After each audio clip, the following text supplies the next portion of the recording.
કેમ છો વિદ્યાર્થી મિત્રો? મજામાં ને? ચાલો આજે આપણે ધોરણ 8 સામાજિક વિજ્ઞાન એમાં આપણો પાઠ નંબર જે 12 છે આઝાદી અને ત્યાર પછી. બરાબર, આઝાદી અને ત્યાર પછી આપણે અત્યાર સુધી લેક્ચરમાં જોયું હતું કે આપણને આઝાદી એમ કે છે કે મળી ગઈ હતી કે ભાઈ મિસ્ટર એટલીએ જાહેરાત કરી દીધી હતી કે ભાઈ હવે અમે વહેલા અહીંયાથી વયા જશું. એટલે આપણને 15મી ઓગસ્ટ 1947 ના દિવસે આપણો ભારત દેશ છે એ આઝાદ થઈ ગયો. પણ આઝાદી તો મળી ગઈ, તે પછીના એવા ઘણા બધા વિકટ પ્રશ્નો હતા જેના વિશે આપણે ચર્ચા કરવાની છે કે તે પછીના કયા કયા પ્રશ્નો હતા, એનું સોલ્યુશન કઈ રીતના થયું. કેમ કે આપણને ખબર જ છે કે આપણો ભારત દેશ આઝાદ નહોતો થયો ત્યારે ઘણા બધા એમ કે છે કે રજવાડાઓ ભારત દેશમાં રાજ્ય કરતા હતા. આમાંથી ઘણા બધા જે રાજ્યો છે અંગ્રેજો સાથે ભળેલા હતા. તો બધાયને પોતપોતાનું સ્વતંત્ર રાજ્ય જોતું જ હોય. કોઈને એમ થોડું હોય કે અમારું સ્વતંત્ર રાજ્ય જોતું નથી. તો આવા ઘણા બધા પ્રશ્ન કે જે બધા રાજ્યો છે એ બધા રાજ્યોને ભારત સંઘ સાથે જોડવા એ એમ કે છે કે ખૂબ જ વિકટ પ્રશ્ન બની ગયો હતો. અડધા હા પાડતા હતા, અડધા ના પાડતા હતા. અડધા એમ કીધું કે અમારે અમારું સ્વતંત્ર રાજ્ય છે એમ જ રાખવું છે, અમારે ભારત સંઘ સાથે જોડાવવું નથી. જો અડધા ભારત સંઘ સાથે ન જોડાય તો પહેલા જેવી પરિસ્થિતિ થઈ જાય કે સરહદોને લગતા પ્રશ્નો કે બધાય જે રાજ્યો છે એને પોતાનો વિસ્તાર વધારવો હોય, ત્યાર પછી વહીવટી કાર્ય કરવામાં આપણને મુશ્કેલી આવે. આવા ઘણા બધા પ્રશ્નોનો સામનો કરવો પડે એમ હતો. એટલા માટે શું કર્યું તો કે આપણે જે સરદાર વલ્લભભાઈ પટેલ ને આપણા જે મહાનુભાવો જે હતા એણે બધા રાજ્યોને ભારત સંઘ સાથે જોડવા માટેના પ્રયત્નો ચાલુ કર્યા. 562 દેશી એમ કે છે કે રજવાડાઓ હતા, એમાંથી 559 જોડાઈ ગયા ભારત સંઘ સાથે. ખાલી 3 છે ના પાડતા હતા, હૈદરાબાદ, કાશ્મીર અને જૂનાગઢ. અમારે ભારત સંઘ સાથે જોડાવવું નથી, અમારે અમારું સ્વતંત્ર. એમાં જૂનાગઢના નવાબે જાહેર કરી દીધું કે અમારું જે જૂનાગઢ છે પાકિસ્તાન સાથે જોડાયેલું છે. આવા ઘણા બધા વિકટ પ્રશ્નો હતા. બીજા વિકટ પ્રશ્નો હતા કે ઘણા બધા પાકિસ્તાનમાં આપણા જે બધા એમ કે છે કે ભારત દેશના લોકો રહેતા, ભારત અને પાકિસ્તાનના ભાગલા તો પડી જ ગયા હતા, આપણને ખબર જ છે. 15મી ઓગસ્ટ 1947 ના દિવસે ભારત આઝાદ થયાનાથી એક દિવસ અગાઉ 14મી ઓગસ્ટ 1947 ના દિવસે ભારતમાંથી પાકિસ્તાન અલગ થઈ ગયું. તો પાકિસ્તાનમાંથી ઘણા બધા લોકોને એટલે એમાં છે ને છૂટ હતી કે જેને જ્યાં વસવાટ કરવો હોય ત્યાં. તો પાકિસ્તાનમાંથી ઘણા બધા લોકો છે એ ભારત દેશમાં વસવાટ કરવા માટે. તો આ જે લોકો છે એનો એમ કે છે કે વસવાટ કરવા માટેની જગ્યા આપવી. ખાલી એ જે લોકો છે એ રીએ એટલું જરૂરી ન હોય. એની ખાવા પીવાની પરિસ્થિતિ, એને કે છે રોજગારીની પરિસ્થિતિ. બીજું એને સૌથી ખાસ જરૂર હતી પ્રેમ અને લાગણીની જરૂર હતી. માણસને ખાલી ખાવા પીવા અને રહેવા માટે ઘર હોય તો માણસ જીવિત રહેતો નથી. એ માણસને, બધા માણસને પ્રેમ, લાગણી, હૂંફની જરૂર હોય છે. તો આવા બધા પ્રશ્નો છે એ ખૂબ જ વિકટ હતા. એ આપણે પાઠમાં ભણવાનું છે. આપણને આઝાદી તો મળી ગઈ, પણ તે પછીના કયા કયા પ્રશ્નો ઉદ્ભવ થયા અને લોકોમાં કેટલી ખુશી આવી એના વિશે આપણે અભ્યાસ કરવાનો છે. જોતા જઈએ આપણે પોઈન્ટ વાઇઝ એટલે આપણને ખબર પડે. 15મી ઓગસ્ટ 1947 ભારત દેશ આઝાદ થયો, બરાબર છે.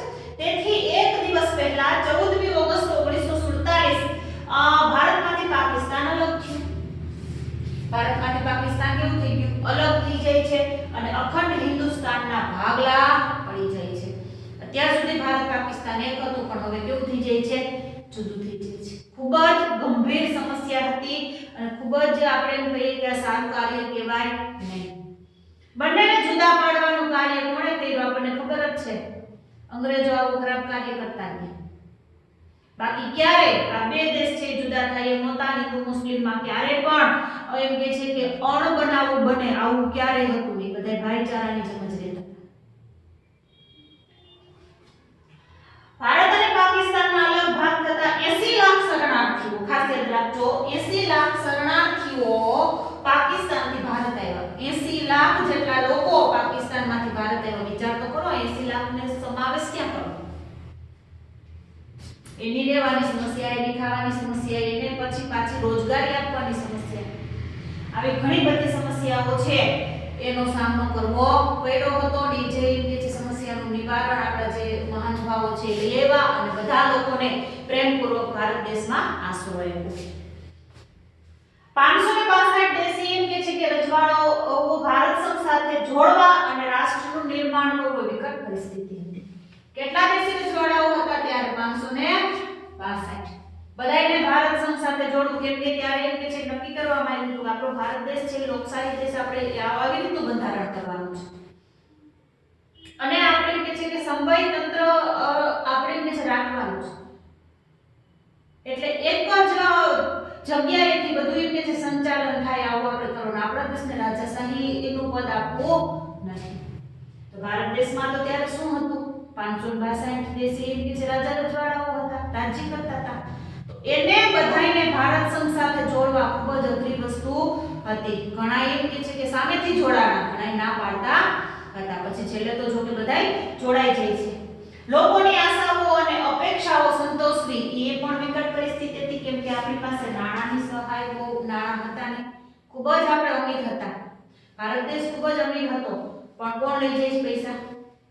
અંગ્રેજો લૂંટીને ને વયા જાય છે. બધા લોકોની આશાઓ અને અપેક્ષાઓ સંતોષાય, કેમ કે ભારત દેશ સ્વતંત્ર થઈ જાય એટલે બધા નાગરિક સ્વતંત્ર થઈ જાય. બધા નાગરિકોને સ્વતંત્રતાથી રહેવું હોય, બધાને નાગરિકોને પોતપોતાની ઈચ્છાઓ છે સંતોષવી હોય, બધાને પોતપોતાની વસ્તુઓ જોતી હોય, તો આ જે બધી વસ્તુઓ આપવી એ પણ વિકટ પરિસ્થિતિ હતી. આવી બધી પરિસ્થિતિઓનો સામનો કરી ધીમે આપણે આગળ આવ્યા.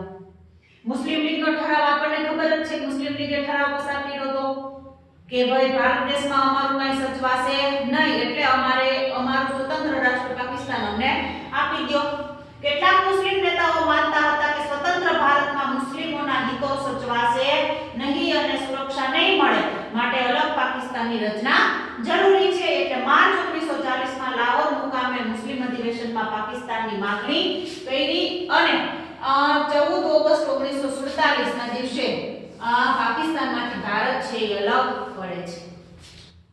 અંગ્રેજોએ ચડાવ્યા હતા, આપણે આગળના લેક્ચરમાં વાત કરી, અંગ્રેજોએ ચડાવ્યા હતા કે ભાઈ તમે ભારતમાં રહેશો ને તો ભારતમાં તમારું હિત સચવાશે ને, મુસ્લિમોનું હિત નહીં સચવાય, મુસ્લિમો પ્રત્યે કોઈ ધ્યાન આપશે નહીં, એટલા માટે તમે તમારા દેશમાં વયા જાઓ. એટલે આ લોકોએ પાકિસ્તાનની માંગણી કરી, પણ ઘણા બધા મુસ્લિમો ભારત દેશમાં આજે પણ રહે છે અને સલામતીથી રહે છે. આપણી પણ સલામતી ક્યારેક ન હોય, એના કરતાં આપણાથી વધારે સલામતીથી એ લોકો રહે છે. બધા મુસ્લિમો એક સરખા હોતા નથી.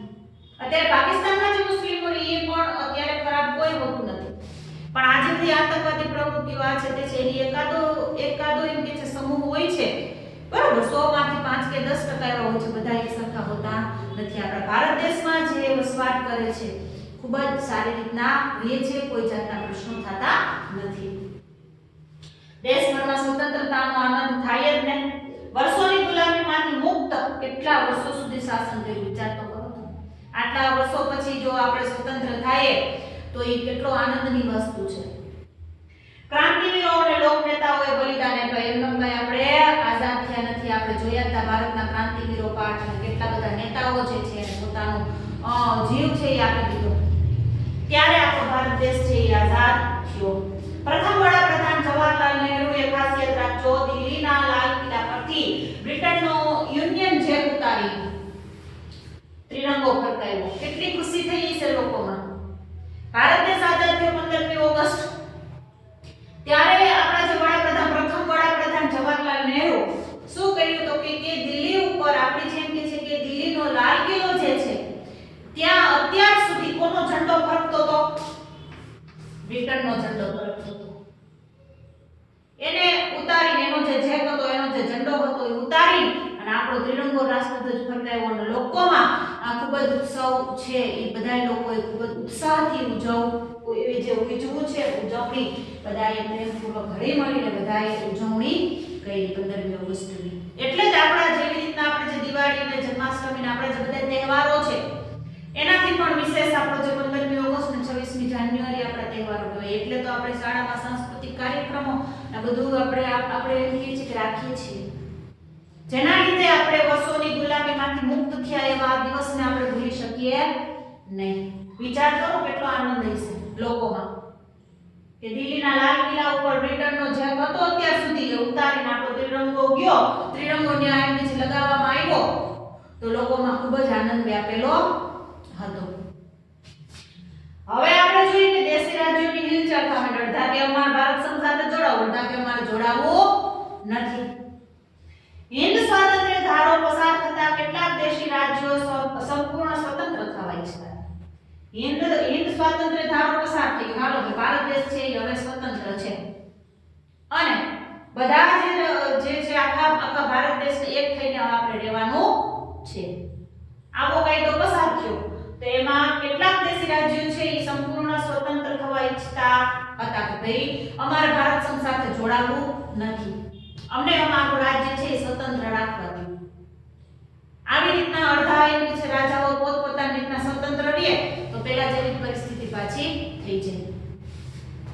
હૈદરાબાદના નિઝામે ખાસ યાદ રાખજો, હૈદરાબાદના નિઝામે ભોપાલના નવાબે ઇન્દોરના હોલકરોએ જાહેરાત કરી સ્વતંત્ર રાજ્યની કે ભાઈ અમારે સ્વતંત્ર રાજ્ય જોઈએ છે. પહેલા હૈદરાબાદનો નિઝામ, ભોપાલનો નવાબ અને ઇન્દોરના હોલકરોએ જાહેરાત કરી દીધી કે અમારે ભારત સંઘ સાથે જોડાવું નથી. પછી આ જે ભોપાલના નવાબ, ઇન્દોરના હોલકરો એ તો એમ કહે છે કે ભારત સંઘ સાથે જોડાઈ ગયા હતા. હૈદરાબાદ, જૂનાગઢ અને કાશ્મીર ત્રણ છે એ છેલ્લે સુધી માયના નહોતા પણ ધીમે ધીમે એ માની જાય છે. જૂનાગઢના નવાબે જૂનાગઢને પાકિસ્તાન સાથે જાહેર કરી દીધું.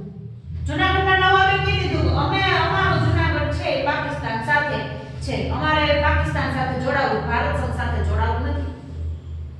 તો ત્યાંની જે પ્રજા હતી, હિન્દુ પ્રજા જે હતી, મુસ્લિમ પ્રજા જે પ્રજા હતી, બધાને ગુસ્સો આવ્યો, બધાને જુનૂન ચડ્યું કે અમારે પાકિસ્તાન સાથે જોડાવું નથી. આજે જૂનાગઢનો જે નવાબ હતો એ એમ કે છે મુસ્લિમ હતો, પાકિસ્તાનનો હતો,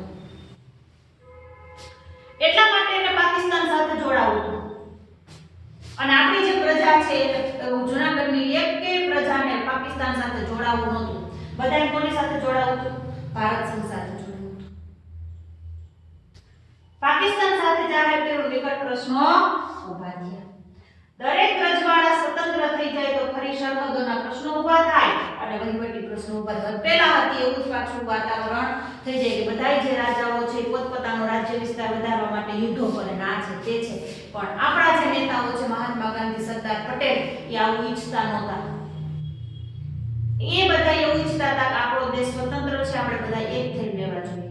હવે આજે માથાકૂટ થઈ એ બધી માથાકૂટ આપણે ભૂલી જવાની, નવેસરથી આપણા દેશની શરૂઆત કરવાની. હવે આપણે જોઈએ કે દેશી રાજ્યોનું વિલીનીકરણ. વિલીનીકરણ એટલે કે ભેગા, બધા રાજ્યોને ભેગા કઈ રીતના કર્યા? આ જે છે એ બે ચાર માનતા નહોતા, એને ભેગા કઈ રીતના કર્યા? તો કે 562 દેશી રાજ્યોને ભારત સંઘ સાથે જોડવાનું કામ સરદાર પટેલ, ખાસ યાદ રાખજો, અને વીપી મેનને પાર પાડ્યું છે. સરદાર વલ્લભભાઈ પટેલ અને એના સચિવ વીપી મેનન, બરોબર છે, એણે બધા રાજ્યોને ભારત સંઘ સાથે જોડવાનું કામ કર્યું. એમનો કઈ રાજાઓ માયના ન હોય, રાજાઓમાં દેશભક્તિ જાગૃત કરી, રાજાઓએ પણ ઉમદા કાર્ય કર્યું, આપણે જોશું. આજે બધા એમ કહે છે રાજાઓ જેટલા જોડાવા ઈચ્છતા નહોતા એને ઘણાને પ્રેમપૂર્વક મનાવ્યા, ઘણાને એમ કહે છે કે પ્રજા છે એને આપણે એમ કહે છે કે મનાવી, અને ઘણાની સાથે એકાદા સાથે યુદ્ધ પણ કરવું પડ્યું, લશ્કરી પગલાં લેવા પડ્યા, ત્યારે ભારત સંઘ સાથે જોડાઈ ગયું. રાજાઓમાં દેશભક્તિ જાગૃત કરી અને 559 રાજ્યો જોડાયા. બરાબર, રાજાઓમાં દેશભક્તિ જાગૃત થઈ. જો કે રાજાઓમાં દેશભક્તિ હતી જ, પણ બે ચાર જે હતા એટલે કે આજે બધા એમ છે રાજાઓ છે એ આજે બધા પાકિસ્તાન સાથે જોડાયેલા નહોતા કે ભાઈ આપણે કહીએ કે ભાઈ કોની સાથે, તો કે અંગ્રેજો સાથે જોડાયેલા હતા, એવું પણ નહોતું. એ લોકોના વિચાર એવા હતા કે અમારે અમારું જે રાજ્ય છે સ્વતંત્ર રાખવું છે, અમારે ભારત સંઘ સાથે જોડાવું નથી. આ એના વિચાર હતા. બીજો કઈ એ લોકોના મનમાં બીજા કઈ પ્રશ્ન હતા નહીં. 562 માંથી 559 જોડાઈ ગયા, પાછળ લીધા 3. હવે આપણે યાદ રાખવાનું, ભારત સંઘમાં પ્રથમ જોડાવાની શરૂઆત ભાવનગરના મહારાજા કૃષ્ણકુમારસિંહજીએ કરી. ભારત સંઘ સાથે સૌપ્રથમ જોડાયેલા રાજા કોણ? તો કે ભાવનગરના કૃષ્ણકુમારસિંહજી છે. એને સૌપ્રથમ ભારત સંઘ સાથે જોડાવાની પહેલ કરી. પછી ધીમે ધીમે બાકીના બધા રાજાઓ જે છે એ પોતાનું રાજ્ય છે ભારત સંઘ સાથે જોડી દે છે. જૂનાગઢ, હૈદરાબાદ અને કાશ્મીર ત્રણ બાકી હતા. હવે ત્રણને સમજાવવાના બાકી હતા. જોઈ કઈ રીતના સમજાવ્યા. જૂનાગઢના લોકોએ ક્રાંતિ કરી. જૂનાગઢમાં ક્રાંતિ કરી કે ભાઈ નવાબને જોડાવવું હોય તો ભલે જોડાય પાકિસ્તાન સાથે, પણ અમારું જૂનાગઢ તો અમારે ભારત સંઘ સાથે જ જોડવું છે. સરદાર પટેલે લોકમત લેવડાવી અને જૂનાગઢને ભારત સંઘ સાથે જોડ્યું ને જૂનાગઢનો જે નવાબ હતો એ પાકિસ્તાન વયો જાય છે. બરાબર છે. જૂનાગઢનો જે નવાબ હતો એ એમ કે છે પાકિસ્તાન વયો જાય છે અને જૂનાગઢ છે એ ભારત સંઘ સાથે વિધિસર રીતે જોડાઈ જાય છે. ત્યાર પછી હૈદરાબાદની સુરમાં શું થાય છે તો કે હૈદરાબાદના નિઝામ સામે લશ્કરી પગલા ભરવા પડ્યા. માનતો જ નહોતો. હૈદરાબાદનો જે રાજા હતો એ ભારત સંઘ સાથે જોડાવા માંગતો નહોતો. એકલો જ ખાલી હૈદરાબાદમાં રહીએ તો ભારત સંઘમાં શું થાય તો કે પ્રશ્નો ઊભા થાય. એટલે એની સામે થોડા ઘણા લશ્કરી પગલા ભરવા પડ્યા. એકાદું નાનું યુદ્ધ જેવું કરવું પડ્યું અને પછી તે ભારત સંઘ સાથે જોડાઈ જાય છે. જોડાઈ ગયા બે. બાકી રહ્યું કાશ્મીર. હજી સુધી પાકિસ્તાન વાળાએ આપણી યારે માથાકૂટ કરે છે કાશ્મીર હાટુ કે જે આપણું ભારત દેશનું માથું છે. ઈસવીસન 1948 માં જેવા ઇંગ્લિશ પાકિસ્તાન વાળા 1947 માં આઝાદ થયા તરત જ 1948 માં પાકિસ્તાને કાશ્મીર પર હુમલો કર્યો. શું કામ? કેમ કે કાશ્મીર પોતાના હસ્તક કરતું હતું એટલે કાશ્મીર પર હુમલો કર્યો. ત્યારે તેના રાજા હરિસિંહે વિધિસર રીતે કાશ્મીરને ભારત સંઘ સાથે જોડી દીધું. પાકિસ્તાનને કાશ્મીર જોતું હતું. ઈસવીસન 1948 માં પાકિસ્તાને કાશ્મીર પર હુમલો કર્યો. ત્યારે એના રાજા હતા હરિસિંહ. એને એમ હતું કે કાશ્મીરને આપણે આપણા પક્ષમાં કરી લઈએ, આપણામાં એમ છે કે સમાવેશ કરી લઈએ. જો પાકિસ્તાનનો રાજા હારી જાય તો ત્યારે એનો જે કે છે કાશ્મીરનો રાજા હતો હરિસિંહ, એને કે છે પાકિસ્તાનથી કંટાળી ગયા. આના કરતા એટલું રહેવું એના કરતા ભારત સંઘ સાથે જોડાઈ જાય. હરિસિંહે વિધિસર રીતે કાશ્મીરને ભારત સંઘ સાથે જોડી દીધું. એટલે એક પાકિસ્તાનનો નાગરિક એમ ન કહી શકે કે કાશ્મીર અમારું છે. 1948 થી જ કાશ્મીર છે ભારત સંઘ સાથે જોડાઈ ગયું છે. એમાં કોઈ જાતનો શક છે નહીં. ધીમે ધીમે શિક્ષણનું પ્રમાણ લોકોમાં વધવા માંડ્યું. બરાબર. લોકો છે આપણું રાષ્ટ્રીય શિક્ષણ લેવાનું ચાલુ કરી દીધું. લોકોમાં ઉત્સાહ વધવા માંડ્યો. લોકોમાં જાગૃતિ પેદા થઈ. બરાબર છે. સ્વતંત્રતાનો અર્થ એ લોકોને સમજાયો. ત્યાં સુધી ગુલામીનો અર્થ બિચારા બધા સમજતા હતા. અંગ્રેજોથી એટલા બધા એમ કે છે ડરતા હતા. આપણે જોયું બધું આગળ. હવે એને સમજાઈ ગયું સ્વતંત્રતા શું છે. ધીમે ધીમે લોકોમાં શિક્ષણ આવ્યું. લોકો આગળ વધતા જાય છે. રાજાઓની સાચી દેશભક્તિ જોવા મળી છે. બધા રાજાઓ એક જેવા નહોતા.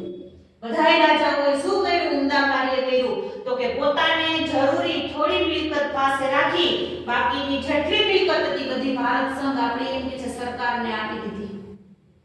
રાજાઓ પાસે ઘણી બધી મિલકત હતી. ઘણું બધું એમ કે છે ધન હતું. અંગ્રેજોએ જેટલું લઈ જવાનું હતું એટલું લઈ ગયા. પણ એમ તો થોડુંક તો હોય ને એમની પાસે બધા રાજાઓ પાસે. તો બધા રાજાઓએ શું કર્યું? તો કે જેટલું એમની પાસે મિલકત હતી, જેટલું એમની પાસે ધન હતું, એમાંથી થોડુંક જ એને રાખ્યું પોતાની જરૂર પૂરતું. કેમ કે હવે તો બધા આખો દેશ ભારત સંઘ સાથે જોડાવાનો હતો. હવે કોઈ બીજો વિકલ્પ પ્રશ્ન હતો જ નહીં કે આ લોકો રાજ્ય કેવી રીતના ચલાવશું આ છે તે. એટલા માટે રાજાઓએ કીધું કે સરકારને ચલાવવા માટે પૈસાની તો જરૂર પડશે જ. તો બધા રાજાઓ પાસે જેટલું હતું જરૂર પૂરતું રાખી બધુંય જે ધન છે ભારત સરકારને આપી દીધું. એક ઉમદા કાર્ય કર્યું રાજાઓએ. કોઈ આવું કાર્ય કરી શકે નહીં. આટલા વર્ષો સુધી એને એમ છે કે મહેનત કરી, યુદ્ધો કરીને અને ધન કમાણા હોય, રાજ્ય કમાણા હોય અને ઈ જે પછી છે ઈ આપણે બીજાને આપી દેવું ઈ કઈ નાની વાત નથી. આવડી મોટી દેશભક્તિ રાજાઓમાં હતી. એને પણ એક ક્રાંતિકારી પ્રવૃત્તિ જ કરી કહેવાય. આખા દેશમાં ને આખા વિશ્વમાં આપણે બધા જે રાજાઓ છે એના વખાણ થવા મને કે આટલું ઉમદા કાર્ય કોઈ કરી શકે નહીં. દેશનું વિલીનીકરણ કરી સરદાર પટેલે પણ ઉમદા કાર્ય કર્યું. બરાબર. આખા ભારત દેશના રજવાડાઓને એક કર્યા. બરાબર. આવું સરસ મજાનું કાર્ય સરદાર પટેલે કર્યું જેને આપણે ખૂબ જ એનો આભાર માનીએ છીએ. તો વિદ્યાર્થી મિત્રો આજના લેક્ચરમાં આપણે જોયું કે ભારત પાકિસ્તાન અલગ થયું તે પછી કયા કયા પ્રશ્નો આવ્યા. બરાબર છે. દેશભરમાં સ્વતંત્રતાનો આનંદ, કયા કયા રાજ્યો જોડાવા નહોતા ઈચ્છતા એ જે બધા રાજ્યોને જોડવા માટે એ સરદાર પટેલ ને વીપી મેનન ને બીજા જે આપણા જે મહાનુભાવો હતા એને કયા કયા પ્રયત્નો કર્યા એના વિશે આપણે ચર્ચા પછીના વિડીયોમાં આપણે સમજશું. ત્યાં સુધી આવજો. જય શ્રી કૃષ્ણ.